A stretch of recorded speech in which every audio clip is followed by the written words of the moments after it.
The more alive you feel, the more you become you, even though that can be a very intimidating question to ask yourself. But the more alive you feel, the better you feel. That is what the world needs from you. And that's the secret you're trying to find. It's like, how do you want to feel? Go after it. Little baby steps. You're going to be scared, but the becoming of feeling good is the journey.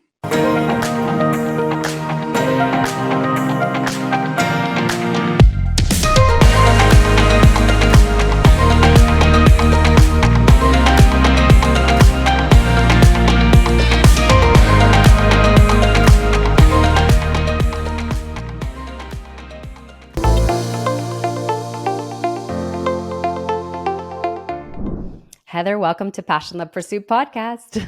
Hello, Erica. I'm excited for this conversation. Absolutely, me too. Thank you so much for being here and making the time. So, I would love to just jump in by mentioning there's one thing I believe that in life, we will constantly get whispers or nudges when we have something off of alignment and that we're heading the wrong direction. I feel that when we ignore these whispers, they tend to just get louder and louder until we actually pay attention. And if we ignore it, then we'll keep heading down the wrong path. But again, it will just get louder and louder until sometimes we have this breaking moment that no longer can be ignored. And I feel this is something that you experienced in your life. And I would love to hear, just starting there, what was your experience that set you on a different path and kind of your breaking moment in that awakening you had? Yeah. So even just hearing the word whisper, I know what that is now and I can identify with that. It's like a language, right? Like regardless if you say intuition or whatever that is, but we're kind of taught, especially as women, not to listen to the whisper. And it's so much of who we are at our core. And that's kind of the journey of like figuring out, can we trust the whisper? So my story kind of started in motherhood. I was 18 years old when I became a mother. And that was my first, you can call it awakening or holy shit moment. But the awakening was like, I remember looking at my son thinking kind of two things. One, I never want this child to feel the way that I did as a child. And that wasn't necessarily around like how I was parented. At the time, I didn't know it was a lot of my emotions and feeling out of control with my emotions, like anxiety or feeling too sensitive and not knowing how to manage that energy, that emotional energy. And the second thing was I was so terrified of becoming a statistic, meaning I never wanted to feel like I was failing. And I'm using air quotes as a woman, like my primal duty as a mother. And I felt like I kind of came into it already feeling like I was failing because I wasn't kind of met to society standards. And so fast forward, I kind of became an overachiever. Previous to becoming a mom, I would identify as like an underachiever. I wasn't the type A plus student. I got pregnant right out of high school. I was the questioner. I was the rebel. I critically thinking like, but why do we do this, why do we do that, that doesn't make sense. Not realizing now as an adult that's a strength that wasn't kind of fostered then. It was kind of like shoved down, like don't use your thoughts, don't use your desires, you got to fit in, you got to fit in. And so because I was so afraid of failing in motherhood, that made me become the overachiever. And so I just started checking the boxes. I was like, who does society want me to be? They want me to be educated. Great. I'm going to go get a university degree, even though no one ever thought I would go to university. I'm going to do all the things. I start checking the boxes. And Erica, I literally remember the moment where I'm like, I feel dead inside. And I looked out to the adults and I'm like, is this the path? Like, what am I doing wrong? Because this cannot be okay. And the feedback I would get from women was, suck it up, buttercup. This is adulthood. This is motherhood.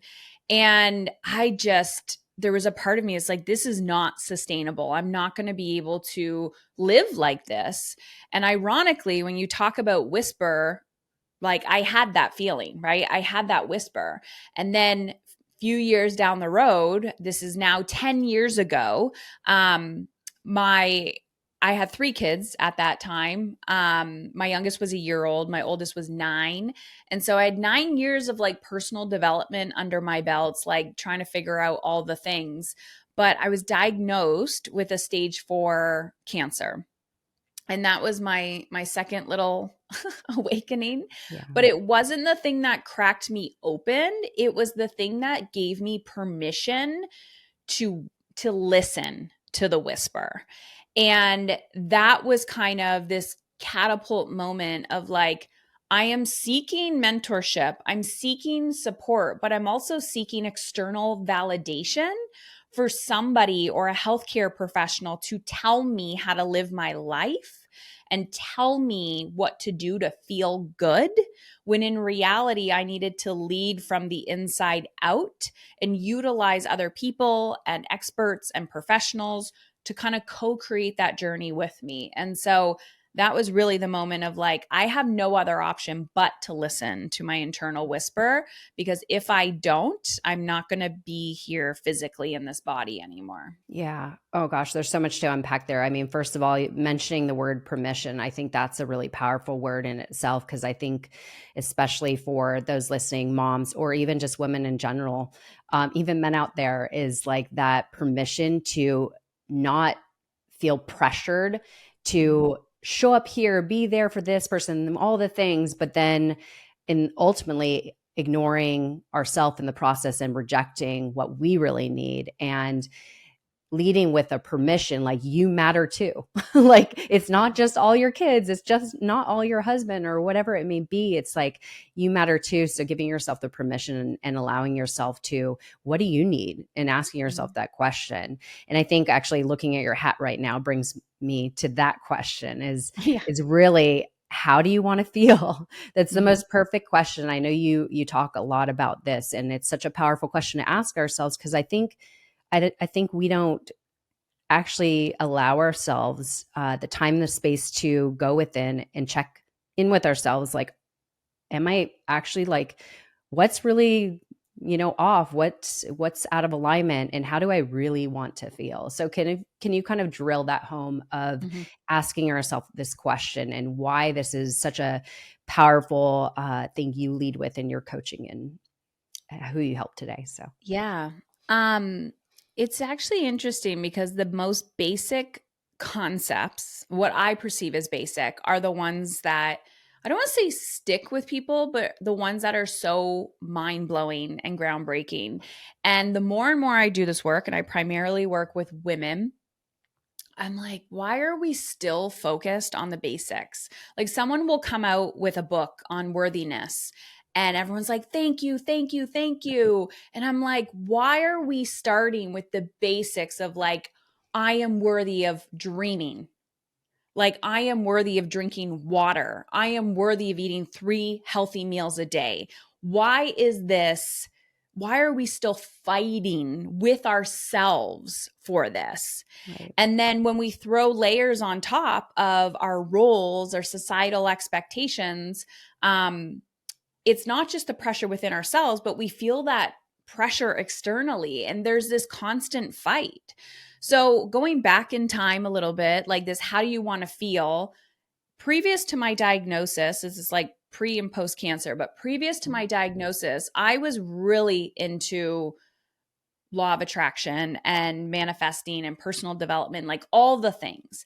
And I kept hearing these words like pleasure and feeling good and, visualize what you want. But I couldn't intellectually understand how that applied to my life as a young mom raising young children who's trying to like go after making more money and building a business and doing all the things. I just couldn't intellectualize that.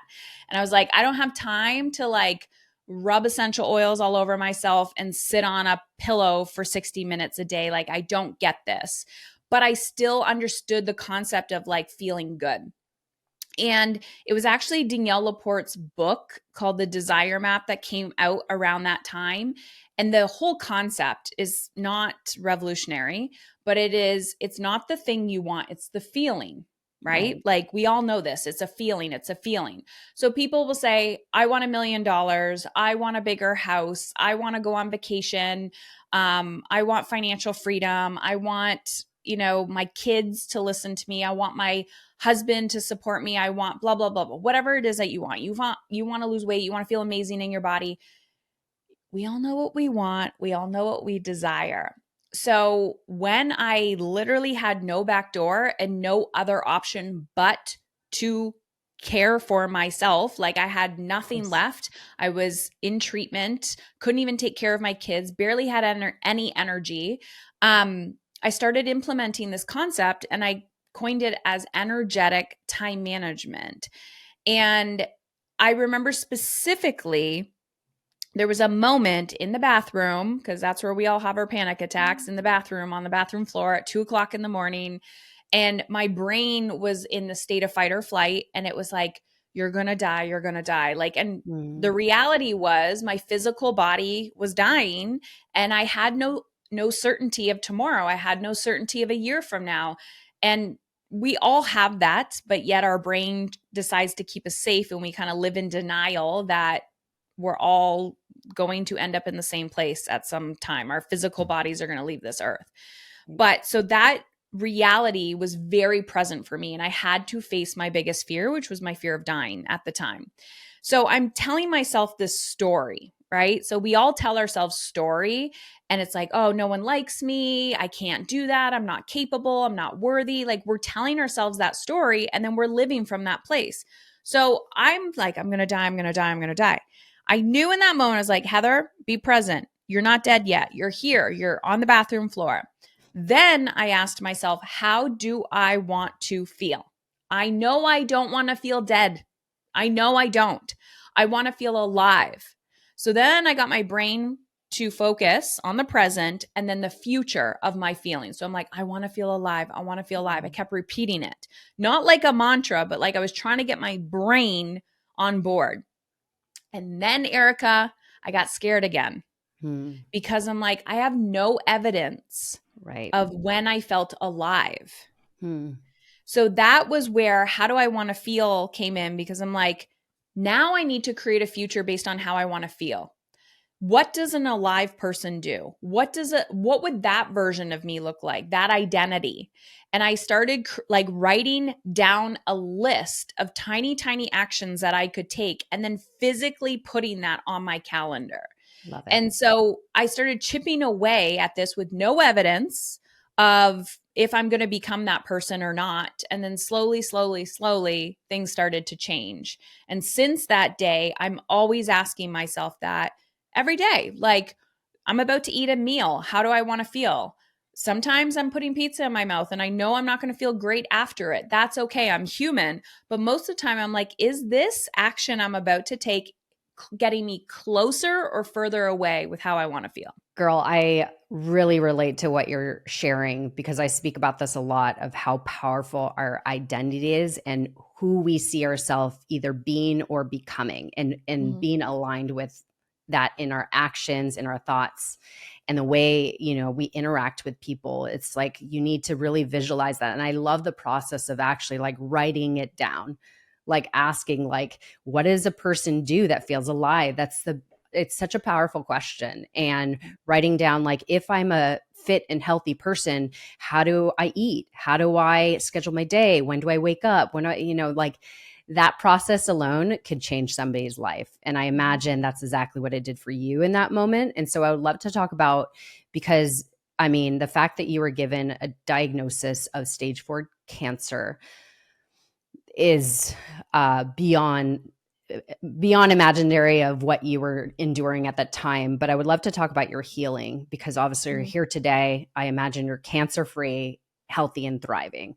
Uh, so I'm curious. There's one thing you mentioned, and you say that it's not about just healing our body, but healing the emotions behind Mhm. of what's really going on. And I think this is really powerful to pull out because a lot of people, I think what is killing us is that like the things we're tied to, the things that we haven't let go of or forgiven, and that causes just dis-ease in our body. And so I'd love if you could kind of drill that home because I imagine part of your healing process, there was something you had to implement to work on that part of you. Yeah.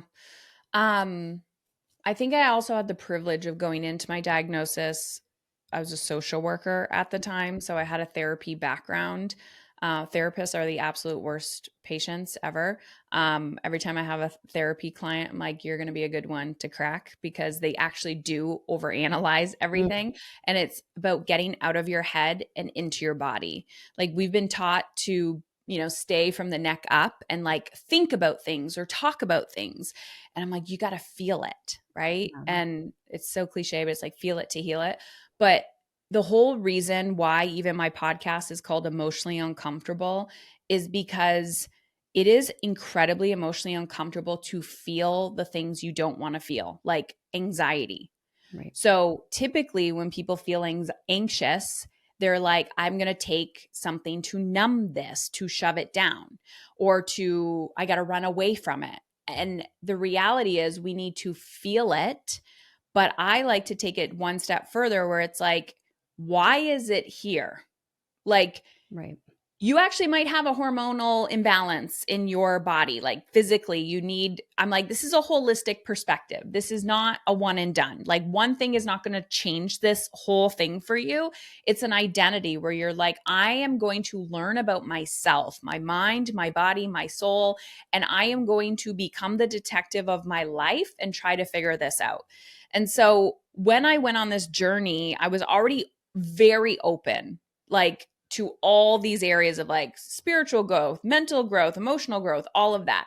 So the physical, it was actually interesting because I was very resistant to Western medicine. Mm, And they're like, Heather, that you have one of the most rapid growing cancers. wow. If we don't do medical intervention now, like you do not have the privilege of waiting 30 days, where I had other people that are like, do not listen to doctors, blah, blah, blah. And I was like, yeah, but my abdomen is growing by the day. Like it was so rapid growing.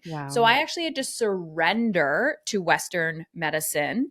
But then also I looked into functional medicine. I looked into Eastern. I looked at like holistic perspective, not a one and done. Yeah. And I just remember having so many moments where I was by myself because my husband was with our kids, like doing the thing. And so I had to spend a lot of time by myself, which was okay. But I had to sit in so much of my emotional discomfort and like face the things that I was busying myself from. Yeah. Yeah. And yeah, sure, you could use somatic healing, you can do breath work, you can do hypnosis. I've done it all. But at the end of the day, it's like, what do I desire? And what am I feeling? And when I sit with it, what am I actually avoiding healing? Um, and everything came up. My identity around money, my identity as a woman, my identity with my parents. Like one of the first things I remember, I know I've said this publicly, and I'm always like, okay, I hope my parents never listen to these podcasts. But one of the things I remember saying as soon as I was diagnosed was, maybe my father will notice me now. Mm, And I thought, wow, like I remember that coming out of my mouth thinking, if that is not subconscious, I don't know what is. Like I was right. always angry towards my dad, but I'm like, WTF. If this is part of the manifestation of this, I'm angry, I'm frustrated. And a lot of that is just accepting people for who they are today. They're not going to change. But even just making that statement, I hope he notices me. A lot of that is circling it back and mirroring it back to, I hope I notice myself. I hope I notice the parts of me that are craving nurturing. I hope the parts of me that are craving like joy and ease and attention and healing, that I need to notice me and I need to nurture those parts of myself. I mean, that's like a nutshell version of it, but Wow. life will always throw you things and it's coming back. Put the mirror back on yourself. I so agree with that. Is like how am I creating this narrative or story around this situation? Like you said, I, I I think of some people when you mentioned that that first thing that came to mind, and I think I imagine that happens for many, is Mhm. some sort of version of that. And that's really, again, like you said, your subconscious talking to you of something you're holding on to. And what does that mean to you? And Mhm. so transferring that, doing the inner child work and reparenting and nurturing yourself for what you actually need in the moment is so, so key. Moving into motherhood a little bit. Um, so you wrote a book, Dying to Be a Good Mother. And I think a lot Mhm. of women probably listening to that is like, I know what that means. And you actually coined it as like the dying, or what was it, dying to be a good mother syndrome. Yeah. And so I kind of like to unravel this because there are many moms out there that, especially when they become a new mom, I imagine, again, I'm speaking from somebody that's not yet a mother, but just imagine this being the case, is like when somebody becomes a new mother is like, I want to be the best mom. Like, I don't want to fail at this. This is the most important job I will ever have. I don't want to screw up my kids, as you kind of mentioned. So we, as mothers, do it all. And we're like, in the process of doing it all, we're neglecting ourselves and Mhm. nurturing ourselves and realizing when we're not feeling good to actually like care for ourselves. So, can you talk a little bit about kind of why this was the title of your book and what women and mothers are really struggling with in this area specifically? Yeah. I have learned so much since that book came out. Um, Dying to be good, like dying to be a good, and then insert your title, right? Mm. Mother, woman, friend, daughter, boss, leader. Sure. Um, it's like I'm dying to be good for other people. So then self-abandonment comes in and we die. Like I can be a little dramatic, but we're dying, we're self-abandoning mentally, physically, emotionally, spiritually. And we're telling ourselves a narrative and a story that I don't have time to Right. consider my needs. I Right. don't have time. I don't have the capacity. But we have the time to research everyone else's needs. We have the time to go serve everyone else. We have the time to scroll on the internet. We have the time to do so many other things that we're actually giving our power away to this narrative that we're having like I'm not good enough to even consider my needs for 10 minutes a day. And then when you do it for 10 minutes a day, I'm saying 10 minutes a day because that's like how it starts, the resistance around changing that current. Like I always think about like you remember as a kid you'd like go in a circle in like a pool or Hmm. like you have like a big circle Oh, right. pool, you go in a circle and the Yep. current starts and you're like, "Yes, I got the current." Yep. The second you stop and you're trying to move in the other direction, what happens, right? Like the Resistance. amount of resistance that's coming towards you is incredibly intense. That's what's happening when we want to become more of ourselves, but not like who's going to make you do that? You are the only person that is going to make you do that. If you look outside, nobody is going to give you permission to do that. You have to be done with your own bullshit. Like you have to be done feeling like crap. Like people come in to me and they're like, "Heather, I have so much on my shoulders. I have so much on my plate." And I'm like, "But who put it there?"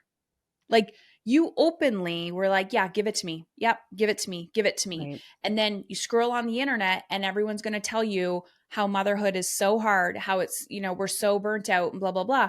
And then I'm raising three boys and my oldest is 19. So they're 19, 14, Wow. and 11. Now that my oldest is like becoming an adult, I have realized more and more two things. One, men are struggling too. And um, as an adult or as a parent, you have absolutely no control over who your children become as an Right. adult. Because when they're struggling with this internal dialogue, I have realized more and more this like myth that our parents have actually screwed us up. Like 100%, there's definite correlation there. But it is my responsibility to take radical responsibility for how I want to feel in my life. My parents have no control over that.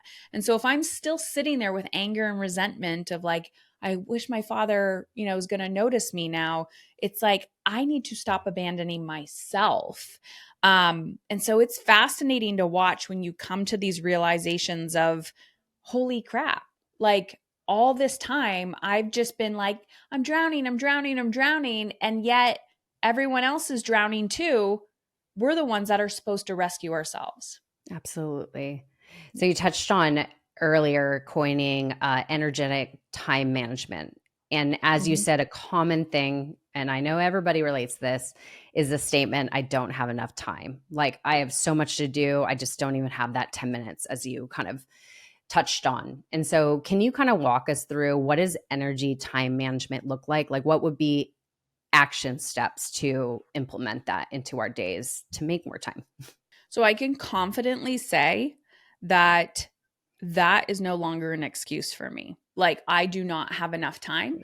I embody the identity that every 60 seconds of my life, if every 60 seconds of my life is worth $1 million, am I investing it in alignment with my bigger vision? And I'm in the opposite now where I'm like, I have too much time on my hands. And it's not because my kids are older. Like, I have a company, I have team, I have all the things. It's just I've now done this for so long that the pendulum has swung and the embodiment is there of like, I have a lot of time. When we can do that with resources like time, money, and energy, this is where we begin to feel wealthy and abundant. Yeah. But if your energy is focused on lack, right? So we go back to the story I told of like, I'm going to die, I'm going to die, I'm going to die. It's like, well, how do you want to feel? Like, our brain has a negativity bias. So we constantly, every single day, have to bring it back to the present and who we want to be and how we want to feel. And so I started with this journal prompt, and everyone is welcome to use it. Wouldn't it be nice if? Mm. And I'm not asking you for your list of goals. I'm just asking you for like a little like loosey goosey, like, wouldn't it be nice if I could go for a walk? Wouldn't it be nice if someone gave me a glass of water? Wouldn't it be nice if I didn't have to cook dinner tonight? Wouldn't it be nice if we could travel the world? Like, I want you to write it all out. These are desires within you. These are desires within you. They are not within everyone else. I also have a belief that if it's a desire within you, that's like a little seed that wants to be planted. So you have to listen to the seeds, and that's the whisper, and then start to like nurture and grow it. So then the next step is, what's the feelings that you're after? Nobody, nobody is going to write, I want to feel like shit. Like, Of course. nobody has ever said that. I want to feel chronically overwhelmed. I want to feel depleted. But if you ask them how they're feeling, they're going to tell you all the quote unquote negative ways. So Right. you go back to your desire list and you pay attention. I want to feel creative. I want to feel alive. I want to feel connected. Awesome. These are your feeling words. Then you need to look at your calendar. And I like a good paper calendar. I also use online calendars. And you need to look at this as like art. Turn it to a blank page. Yes, you might work 9 to 5. Yes, you might be self employed. Yes, everyone else needs your time. But let's pretend just for a moment, magic wand, what would an ideal day look like for you? It doesn't have to be perfect, but you just need to start somewhere. I physically would put like eat on my calendar to start because that was in alignment with how I wanted to feel. Drink water, go for a walk. Like you, and slowly, slowly, slowly, you start moving your identity to this new way of managing time. And so it's like you're putting yourself on the calendar first. And then as this becomes a habit for you, like I think about it constantly now. Like I'll have meetings and I'm like, how do I want to feel? Okay, if I can't get it done today, what do I need to do this weekend? What do I need to create space for next week? And I've been using this tool for 10 years. I teach it to everyone that works with me. A lot of people resist it, and then there's levels and layers to it. So you put the thing on the calendar. Okay, why didn't you do it? Well, someone else needed me. Great. There you So go. that's what is that? The abandonment again. And so it just brings up all your self-awareness. I've had to learn boundaries through this process. I've had to learn managing my resistance. I always tell people, don't go looking in the past for what's blocking you and stopping you. Get clear on who you want to become and what you desire and start taking action towards it. If you want to grow fast, take action and you will see very clearly what is blocking you. And that's where we begin to heal. Everything comes up and out. clean it up, keep going. Clean it up, keep going. I love it. I love how you walk us through that. That's so amazing. And I think that's such a great process to do. And I think this is why I think journaling can be super powerful, is really getting out there, like actually dissecting your thoughts, not just keeping Mm. them in there, and being able to look at it and understand yourself. And then through action, of course, like you said, these things come up and then you could question it. Like, why do I keep doing that? Why do I keep neglecting myself? So, talking about motherhood a little bit, creating boundaries, if you could say, in protecting that, that self-nourishing piece.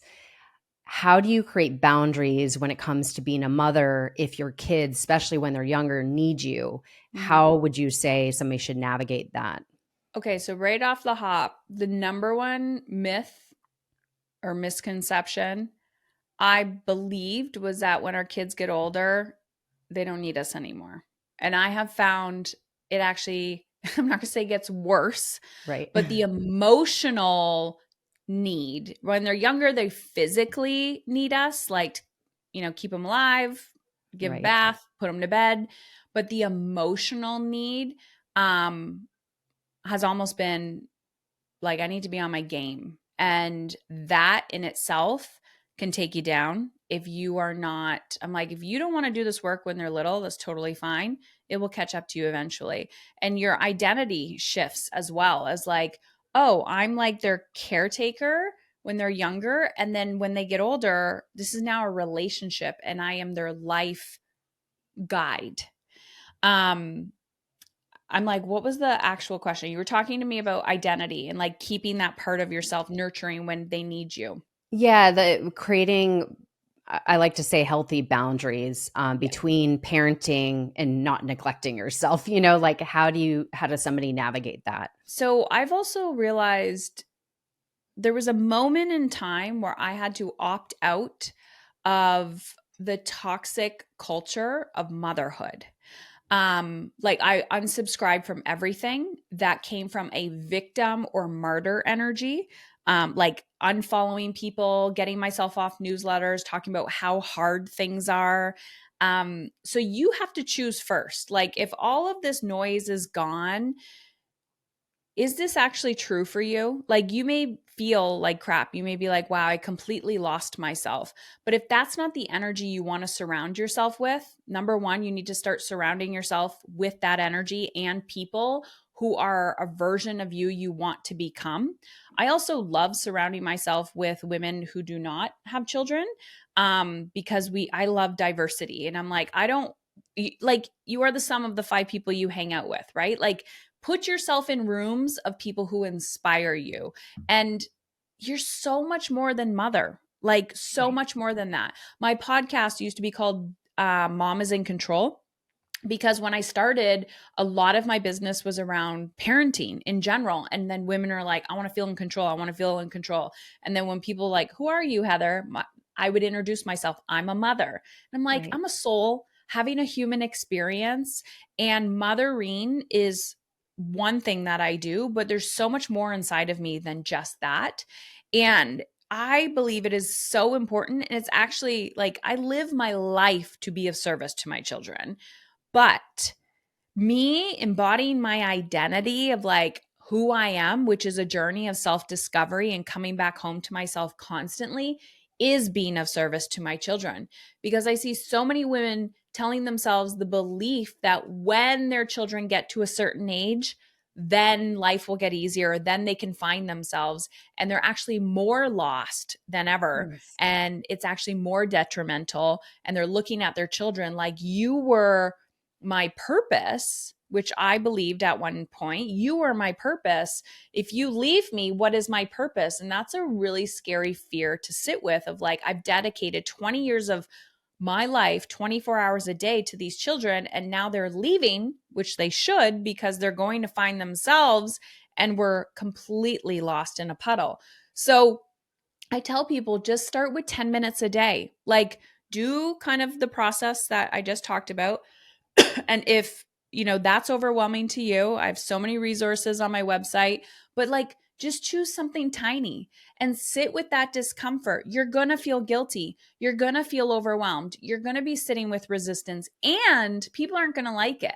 Every time I do a physical in person event, it's fascinating to watch partners and children and all the people around them that are like, what are you doing? Where are you going? Why are you doing that? Mm. I'm like, that's because we've taught them how to treat us. They think you're running away and they're freaking terrified because you've created such codependency. So it's like, start tiny, push yourself, do like just challenge yourself. I'm going to go for a 10-minute walk a day for 30 days. Okay, cool. That's now easy. Let's make it 20 minutes. Let's make it 30 minutes. Just push, push, push. And when people don't like it, just say, hey, I can see you're uncomfortable with that, and sit. It is not your responsibility to manage their emotions either. Emotional Right. intelligence and teaching other people that anger, frustration, resistance is okay, that is being of huge service to the other person. It is not our That's so true. responsibility to take that on. So true. Okay, to unpack a little bit of that. So I think, as you mentioned, I think a lot of, and I think people could really relate to this, is feeling like who am I once my kids leave? Like, and they feel like they've lost that purpose because a lot of people put uh, a lot of energy into this purpose of being a mother or father, which is true. There's very much, it's a huge purpose in Yeah. people's lives. But then in that process, they are lost and like not even, they don't even know who they are without being a parent anymore. Mhm. And so I think a lot of people struggle with that. And so I think, as you mentioned, these little things like how could you nurture yourself as a mother in the process of, and do the things that nurture your soul and light you up. And I think uh the other part of that is what you're teaching your kids in the process of that. Once they see you, that you're, taking time to go for a walk, taking time to go on a date with your husband or wife, or, taking time to work on your passions and your purpose and building a career or whatever, they're learning from you through your action. I think that's a very, very important piece because it's teaching them like, oh, my mom takes care of herself. Like she's making herself a priority. Oh, maybe I like how do I do that for myself? Mhm. Life skills. It's really teaching them life skills. Every time I found myself scared in my parenting journey, it was because my child was expressing an emotion that I did not feel in control of. And Mm, so it started with anger, and then it started with anxiety, and then it was like something else, something else. And as my kids go through their life transitions, um it's interesting because if it's something that I've mastered in my life, I don't get so scared watching them struggle in a challenge. I can then hold the space for them a little bit steadier. So example, now I have a child that's going into adulthood, and watching that like, caterpillar cocoon like transition, and watching them really struggle to find themselves, or to like, so many parents that I'm talking to, especially when their kids have gone through COVID, like failure to launch out into the world and the economy and all the things. I'm like, yeah, but what are they triggering inside of you? They're mm. triggering that lack of identity that you have inside of you. And because I've really, really, really worked on that, I can see it, and I'm not as shaken by it. And I think that is the true definition of a leader, is somebody who's willing to do the work and kind of walk two steps ahead of their children or their team or the people that they really want to make an impact in the world. It's like they're practicing what they preach. And that's the secret. That's every book that I have read, whether it's parenting, business, leadership, health. It's like, become the person that you most desire other people to see. But we're so focused on this person needs to change. Their behavior triggers me. And I'm like, but you are part of the equation. We need to stop pretending that our needs don't matter, that our triggers are not symptoms and signs of like where we actually need to be focusing our energy and attention, because we're just holding space for people. We're just saying, I don't have the answers for you, but I will hold you, and we can walk together. We can figure this out together. And it's a delicate dance. Absolutely. Oh my gosh, there's been so much goodness in this conversation, and I really could go a whole lot deeper to really serve women today. But I think you really gave us a lot of tangible tools to take away, to journal about, and to notice and bring more awareness to self and how we could show up more for ourselves in motherhood, in our partnerships, in our work by just, again, like you said, turning the mirror on ourselves and asking ourselves the question, like, how do I want to feel? How do I want to Mhm. show up? Who do I want to become? And how am I not living in alignment with that today? Yeah. That's such a powerful question, and that could really change the trajectory of your life. Obviously, it changed your trajectory because I imagine part of this manifesting in your body, the cancer, I really believe the stress in our body. Obviously, there's lots of influences for cancer Yeah. in the way we eat, way we move, and all these factors. But I believe one of the biggest factors is stress in our body Mhm. and what we're holding on to and how we're neglecting ourselves, to be honest. So I think this could be a wake up call for many people listening today. Yeah. You're definitely one to speak about it. So I thank you for sharing your story and also the wisdom today. So Thanks. I would love to just wrap in asking you my question I asked all my guests. So if you were to share a piece of wisdom, a life lesson that you've learned along your journey that you just feel you need to shout out to the world, what would Mm. that piece of wisdom be and why? The more alive you feel, the more you become you, even though that can be a very intimidating question to ask yourself. But the more alive you feel, the better you feel. That is what the world needs from you. And that's the secret you're trying to find. It's like, how do you want to feel? Go after it. Little baby steps. You're going to be scared, but the becoming of feeling good is the journey. Absolutely. Thank you Yeah. for that. So, Heather, where can people best find you? Can you drop all your Hmm. best social they could find you on, and then, of course, your podcast? Yeah. I always love when people listen to a podcast and then reach out. Like I'm a real human. So you're welcome to find me on Instagram at Heather Chauvin, Chauvin.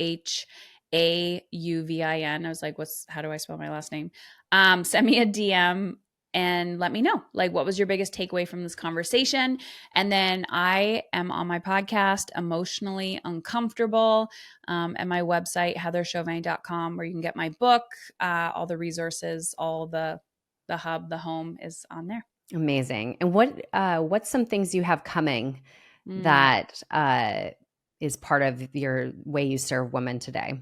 So again, I do a lot of things on my podcasts, and I kind of have like a group program that I've been teaching forever and ever. And it's funny because I'm in a season of what I call doing less better, and so it's just momentum and consistency, and then doing things when I feel inspired. So sometimes I have in-person retreats as well. We take away your cell phones, we take away all your electronics. You got to sit with yourself. It's emotionally uncomfortable. So Of yeah, I course. always say follow me, get on my newsletter, and you'll see what I have coming up. Amazing. Thank you so much, Heather. This has been an honor. I appreciate your time today. Thanks, Erica.